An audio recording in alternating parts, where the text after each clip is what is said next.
Assalamualaikum warahmatullahi wabarakatuh. Halo semuanya, nama saya Raka Pratama Haryanto, kelas 12-3 dari kelompok 4. Pada kesempatan kali ini saya akan membahas materi statistika data bivariat. Nah, sebelum bahas materi, saya akan memperkenalkan nama-nama anggota kelompok saya.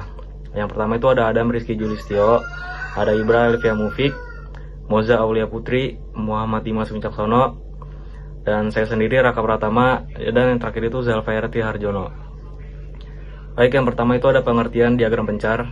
Diagram pencar atau diagram scatter yaitu sebuah diagram yang digunakan saat kita perlu menyajikan data yang terdiri dari atas dua variabel kuantitatif atau sering juga disebut data bivariat. Nah, di sini ada contoh diagram pencar. Contohnya itu kolerasi antara kebiasaan belajar dan prestasi akademik. Bisa dilihat dari datanya itu linear ya teman-teman, untuk arah base fit-nya itu positif.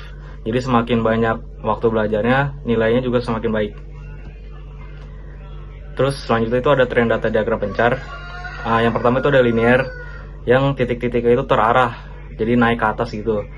Selanjutnya ada kurva, yang titik-titik itu naik juga, cuman dia nggak selurus kayak linear, jadi kayak gitulah pokoknya. Terus yang ketiga itu ada tidak berpola. Ini tuh titik-titiknya tuh nggak berpola gitu, jadi nggak berbentuk linear atau kurva, terus nggak positif, nggak juga negatif juga. Materi selanjutnya akan dijelaskan teman saya. Baik, terima kasih Raka yang telah memberikan pengertian terkait diagram pencar, contoh diagram pencar, dan apa itu tren data. Selanjutnya saya akan memberikan pengertian terkait korelasi data, yang dimana korelasi data itu dibagi menjadi 3, yaitu korelasi positif, korelasi negatif, dan tidak berkorelasi. Namun teman-teman harus mengetahui terlebih dahulu apa itu korelasi. Sesingkat-singkatnya, korelasi adalah ukuran kekuatan dan arah hubungan antara dua variabel, yaitu variabel X dan variabel Y. Selanjutnya, saya akan memberikan pengertian terkait korelasi positif, yang dimana korelasi positif adalah kedua variabel bergerak searah, yang dimana dari kiri bawah ke kanan atas. Yang kedua ada korelasi negatif, yang dimana itu dari kiri atas ke kanan bawah. Selanjutnya ada tidak berkorelasi, yang dimana tidak ada hubungan antara variabel. Dan teman-teman juga harus tahu bahwa kekuatan korelasi dilihat dari seberapa rapatnya titik-titik mengikuti garis lurus. Jika titik-titik itu berdekatan dengan garis, maka itu disebut korelasi kuat. Namun jika titik-titik itu jauh dari garis atau menyebar, itu disebut korelasi lemah. Di sini ada contoh dari korelasi data diagram pencar. Sebelah kiri ini adalah korelasi positif, yang dimana dari kiri bawah ke kanan atas. Selanjutnya korelasi linear negatif, yang dimana itu dari kiri atas ke kanan bawah. Yang ketiga ada tidak berkorelasi. Di sini teman-teman dapat melihat bahwa titik-titik ini menyebar kemana-mana, dan itu tidak bisa disebut sebagai korelasi negatif maupun positif. Selanjutnya ada cara membuat diagram pencar. Teman-teman juga harus tahu bagaimana sih cara membuat diagram pencar. Yang pertama yaitu menentukan variabel X bebas dan variabel Y yang terikat. Yang kedua adalah pengumpulan data antara variabel. Di sini teman-teman harus memiliki data terlebih dahulu agar dapat memiliki data yang cukup untuk membuat diagram pencar. Yang ketiga adalah menentukan dan menggambar sumbu X dan sumbu Y. Seperti di awal tadi, contoh dari relasi-relasi itu yang itu didapatkan dari kita menggambarkan sumbu X dan sumbu Y-nya.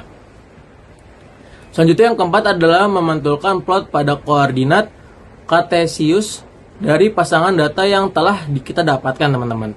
Yang kelima adalah setelah plot terkumpul, kita harus memprediksi base fit-nya menggunakan ramalan base fit. Seperti yang tadi teman-teman lihat di contoh korelasi itu garis itu disebut base fit.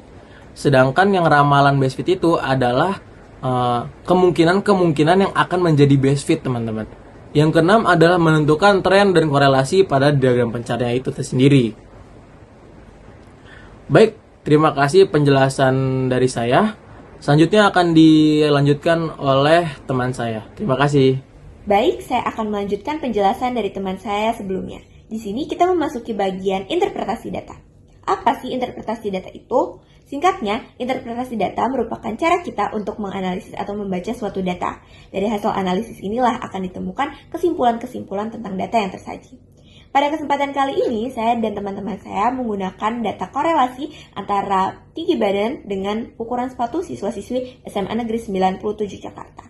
Nah, kalian bisa melihat data pada tabel, terdapat 40 base responden yang akan kita gunakan datanya untuk diinterpretasikan.